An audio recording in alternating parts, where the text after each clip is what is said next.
Welcome everyone back to weekly weather updates, and in today's video we're doing our 6th and final 2022-23 winter look ahead. We're now into the middle of November and it's getting to the point now where we are starting to get to a position where we can see proper winter weather. We're coming to the end of autumn and we've been very mild over the course of the last couple of months, but the potential is of course there over the next 3 or 4 months to be seeing cold, maybe even snowy weather if things do align. So in the final winter look ahead, we're going to be summarising all the sort of mid-range model stuff. That's in terms of the next sort of month or two. We're going to have a look at what is going on in the stratosphere and throughout the atmosphere. We're going to be having a look at what is going to be happening on the ECMWF week ahead charts all the way towards the Christmas period, and then of course we'll finish by having a look at the CFS, just to be having a look at what that's showing for a bit of fun towards the end of the video. Now, of course, if you've been watching daily videos, we have seen blocking appearing, and that's what we have alluded to over the course of the last sort of month or two with these winter look aheads, is for blocking to be there towards the second half of November and start of December. That is a pattern that continued through the winter look aheads, the previous winter look aheads, and is now coming into the sort of shorter and mid-range models like the GFS, GEM, ECMWF. So we are seeing these winter look aheads starting to verify. And that blocking pattern is coming off, but we're not seeing anything particularly cold at the moment. The best way sort of to describe it is we've got all the ingredients for something cold and blocked, but it's not all quite coming together at the moment. But those ingredients look likely to hang around over the course of the next few weeks and the next month in general, up to potentially the Christmas period. So even though at the moment the outlook looks generally westerly and mild, at least for the next week or two, please do keep an eye out as things can come along very quickly, and we'll be having a look at the probabilities of that today. So remember, if you enjoy my videos, make sure you like and subscribe, and remember to follow me on Twitter as well, the link's in the description. So if you start on the zonal mean winds above the northern hemisphere, these are a slice throughout the atmosphere with 1 HPA, which is really high up in the atmosphere in the stratosphere, and got 1,000 all the way towards the surface. And on the left, these are the actual wind speeds. Now here, positive is in the westerly direction, the general zonal direction, and negative is more of an easterly direction. Then of course, sort of greens and light blues is sort of more neutral, where it's more stagnant. Now, of course, high up in the atmosphere, where we have the polar vortex, as we have been looking at over the last few weeks, that's where we have quite a strong westerly wind, and it's normally around 30-40 metres per second or higher during the peak winter. Up in the North Pole, we don't normally ever see that towards the surface, but we can see pretty strong, maybe 15 to 20 metres per second more towards the troposphere at times. So you can see very strong winds up in the stratosphere, and if we did see any blues or pinks here, then you'd be thinking of a sudden stratospheric warming. Now you can clearly see here we're not going to be seeing anything like that within the next few weeks, and of course it's pretty rare to see a sudden stratospheric warming before January, early in the winter. It's quite rare to be seeing those. So we're not expecting that at the moment, but we've got to keep an eye out for weaker than average polar vortex, but we're not seeing that at the moment. But we're seeing a bit of a disconnect towards the surface. You can see much more blues and greens, which is symbolic of more stagnant wind speeds and maybe easterly winds with the Scandinavian high. That's what we're seeing. Now remember, this is over the North Pole, so this is not describing British weather, this is describing the general Northern Hemisphere regime. So we can see major blocking patterns here and milder weather for the UK. That is something that can happen. So we're seeing here in the next few weeks a lot of blues towards the surface, which is showing stagnation in those westerly flows, so higher pressure disrupting the westerly winds. You can see it even better on the chart on the right, which is the anomaly, so compared to normal. Now you can see up in the stratosphere, around 1 HPA to 10 HPA, it's generally above average actually, so quite a strong stratospheric polar vortex at the moment.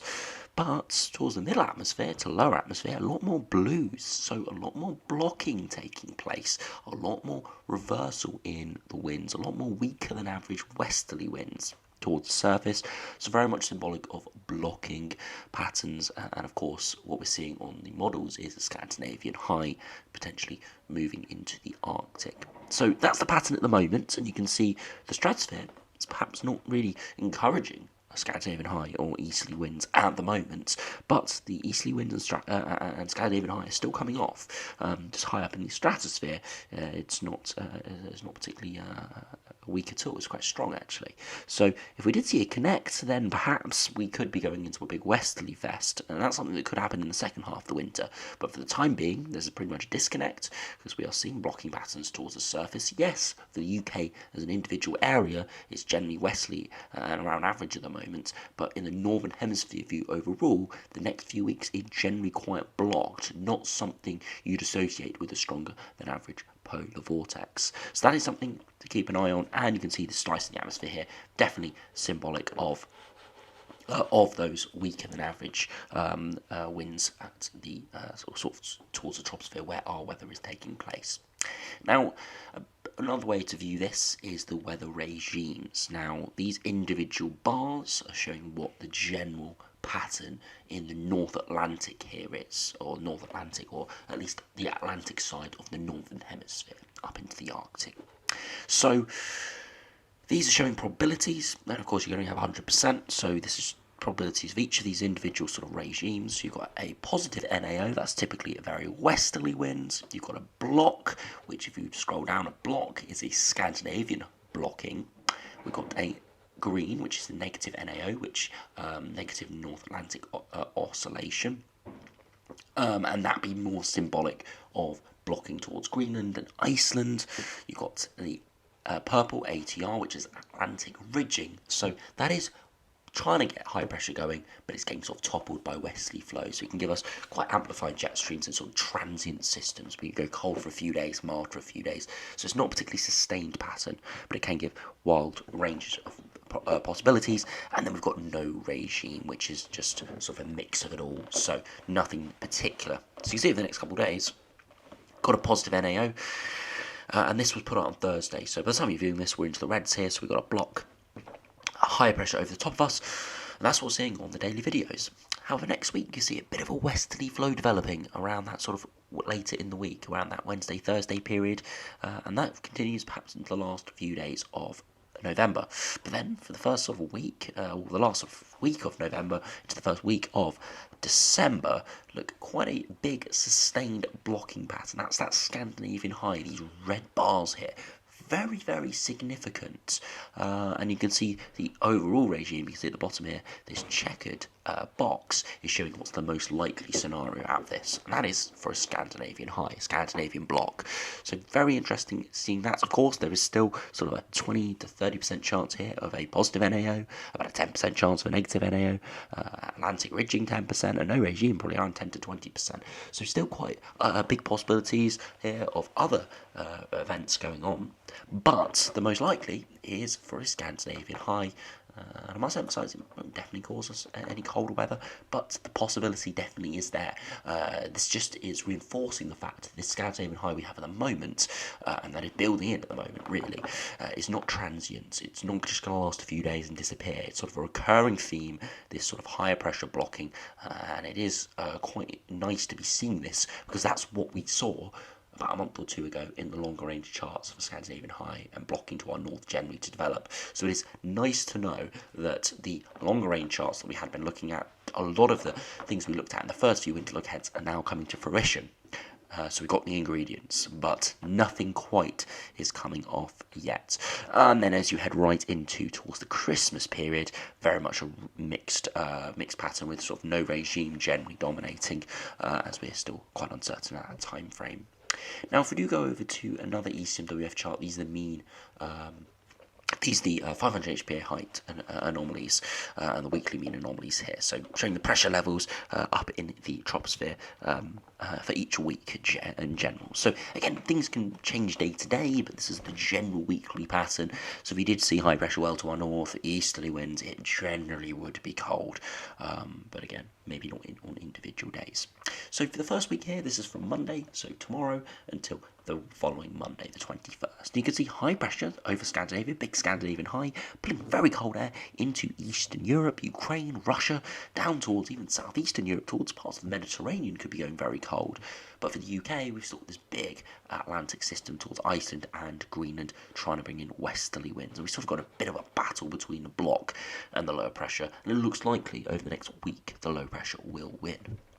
Now, if you run it away, you can see eventually that high pressure stays there, but more shifts to our south. So it stays fairly westerly, but the high pressure signal is still there towards the last week of November.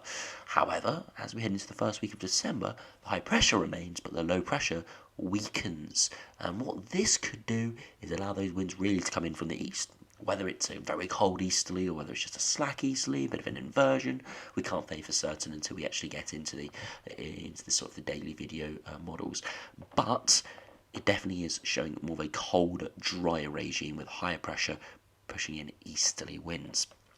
Beyond that, we remain with the big blocking to our north, and that's pretty much the only anomaly here, and that continues all the way towards the Christmas period. So again, the ECMWF, same as it has done the last few weeks, has shown sustained blocking patterns all the way through December. Again, it won't happen like this every day. We will not have blocking every single day, and it will most likely not be cold easterlies every single day. But the general pattern here is for high pressure to our north, easterly winds, and colder, generally colder weather. Now, if you do want cold weather, you cannot really get much better weekly anomaly charts than this. Whether it will come off, we can't say for certain, but we have seen much, much worse anomaly charts for cold weather than this, and then have seen cold weather from it. So I would be extremely surprised over the course of the next month if we didn't see colder than average weather at times, or some colder snaps. Would it snow everywhere? No one can say for certain. Will it be bitterly cold everywhere? No one can say for certain. Will it be a beast from the east pattern? Probably unlikely, because we are early in the winters. We haven't got those bitterly cold air masses to our east. But I definitely do think December has got quite a decent chance of being at least an average to colder than average month, which could entail some colder, wintry weather. As I must emphasise, we will only know when it sort of gets into the 7-day time frame. These are just the general overall themes. So if we do now go over to another ECMWF chart, these are the weekly mean anomalies, but the 2-meter temperatures. So these are what the temperatures we've been experiencing at the surface. Now, I do find that these are very much weighted towards milder than average in the longer term. Of course, global warming means that generally the Earth is warmer than the average. So yeah, you'd expect there to be more reds than blues here. So if we did ever see any blues on this, you'd know it would be going cold. And you can see for the next week coming up, you can see all that cold air going into Eastern Europe. You can see the UK generally is dry, and you can see where the low pressures are, the dividing line between the cold air and the mild air in the mid-Atlantic. That's where the low pressure is developing. Got very cold air spilling out of northern Canada, warmer air coming up from the mid-Atlantic, spiraling these lows, but that Scandinavian high, pulling cold air into Eastern Europe. So sort of in this wedge of milder air between the cold air from Scandinavia and Russia, and the cold air from northern Canada. But beyond that, as we head into the first week of December, you can see we do get a slice of average air, really, across parts of northwestern Europe. Now, I'm not going to say this is going cold by any means, but this could be a sign that cold air to our east is getting dragged our way and at least cooling us down to a certain extent. Maybe just an inversion, frost and fog, but we'll have to see. To our north, stays very mild, very much symbolic of a big high-pressure system holding trapped mild air there. As we head into December, still very mild further westwards than us. That dividing line between the cold air and the milder air is shifted hundreds of miles further westwards. So again, that could be another sign that the Scandinavian high is taking more of control, and you can see more sort of average temperatures across northern Europe, so potentially that cold air is moving westwards, warming up as it does, just to generally average conditions, but for quite a few areas in northern Europe, average conditions are quite cold. For the UK, that'd be sort of 5, 6, 7 degree highs, freezing overnight, and all you need is a couple of days of below average temperatures, and then we get really cold. So, yeah, got to keep an eye on that. And as we head towards the Christmas period, still pretty chilly across Europe. Again, no huge anomaly. As I said at the start of this, US, we're going to see mostly reds because of the global warming, and right towards the Christmas period, you can see most of the UK is actually just average, really. So again, this does sort of support the idea that December looks likely to be average to potentially below average. That's what the synoptics are showing. These 2-meter temperature anomalies are definitely suggesting just generally an average month. But I would suspect if we did see the high pressure blocking to our east come off, we would be going below average, at least for a time. So we'll have to see what happens. All the models today are suggesting blocking to our north. The synoptics, the ingredients for average to colder than average weather and cold snaps, but whether we'll see it come off, we'll just have to wait and see, really. Things are still developing, and we've still got a lot to have a look at over the next few weeks. And of course, all of this will be coming into the short range models over the next couple of weeks. Definitely a very interesting start to the winter is incoming. Whether it will go cold, we can't say for certain, but the ingredients there, they definitely are this year. If you go over to the CFS though to finish the video, we'll just run out probably until January time roughly and have a look what that is showing today. Fortunately, it doesn't always develop every individual image, but you can see for the 29th of November, we've still got general blocking to our north and our east, but actually quite a westerly flow, really. Beyond that, as we head into the first week of December, a lot more high pressure up towards Scandinavia, trying to drag easterly winds in, and we actually do go easterly, but it's not a particularly cold easterly. It's air just coming from sort of Central Europe, generally probably the average of conditions. Beyond that, we do get quite a big Scandinavian high going and continued easterly bouts, and right towards the middle of December we are pulling in quite a cold northeasterly wind. This sort of blocking cold air mass continues, and all the way into the Christmas period, into the New Year, still got blocking to our north, easterly winds pulling in, but again, not originating from any particularly cold direction, so they'd probably be generally average, maybe only slightly below average. Low pressure sliding in could mean some snow events. As we head into January, still have high pressure developing to our east, still seeing repeated bouts of easterly winds, but none of these big blues, so not a lot of this cold air is getting shoved into Eastern Europe on the CFS today. We're generally just getting cold continental air in, which can produce colder weather, but nothing crazy or nothing ridiculous, really. Beyond that, we maintain the high pressure to over top of us and to our east, and towards the end of this run, or at least through the end of January, we still have very cold air to our east, blocking, trying to develop, but not quite coming off, and right towards the end of the run, trying to get it finally moving in, but never quite arrives. So this CFS run today has huge amounts of blocking, huge amounts of high pressure building in, quite frequent easterly winds, but never pulls off anything that cold. Pulls off things that are below average, that would be chilly, that would bring temperatures down towards a position where we'd see frost and fog quite a bit, maybe even some snow at times, but nothing ridiculous for those synoptics. Because sometimes we can get years where it's generally mild, but then we get 2 or 3 occasions where we pull in bitterly cold northerly or easterly air masses, and we see 3 or 4 days of very cold weather. This sort of winter here that we saw in the CFS would very much be average to below average, but would have no major cold snaps, because whenever we pulled in that easterly wind on that CFS run, it wasn't originating from anything where bitterly cold, and it didn't have a huge cold air mass behind it. So very interesting seeing that. That is something that could actually happen from seeing these ECMWF charts and those anomaly charts, where we are pulling in easterlies, but nothing hugely cold. Now, it's something to keep an eye on over the next few weeks, the next couple of months. No one can say for certain, but very interesting seeing all the models today are suggesting blocking. Even the CFS, which is experimental, is suggesting quite a lot of blocking. Whether it will go cold, whether it will be staying mild, whether it will be very unsettled or dry, we can't say for certain yet. But the ingredients are there for something colder throughout December, and potentially even the end of this month. Whether it will come off, we'll have to wait and see. And yeah, we'll be keeping you updated on the daily videos. This will be the last winter look ahead, so I hope you have enjoyed them, and they'll be, of course, coming back most likely this time next year, or probably October time next year, and we'll be having a look at what's going to be happening up for next winter. But for the time being, we're getting to the middle of November now. We're getting to the period where winter is starting to really ramp up, so we're sort of getting into the sort of the shorter time frame now, and sort of these videos probably would be starting to merge into the short range videos. We're not going to stop looking at these charts. We'll probably continue to look at them in the daily videos, but we'll probably stop having these sort of winter look aheads on a Sunday, where we do sort of have a detailed look just at the to longer range. We'll be incorporating these into our daily videos, maybe making them a couple minutes longer. So do stay tuned for that. So right, thanks for watching. Hope you enjoyed. Subscribe if you're new, and I'll see you again for another video soon.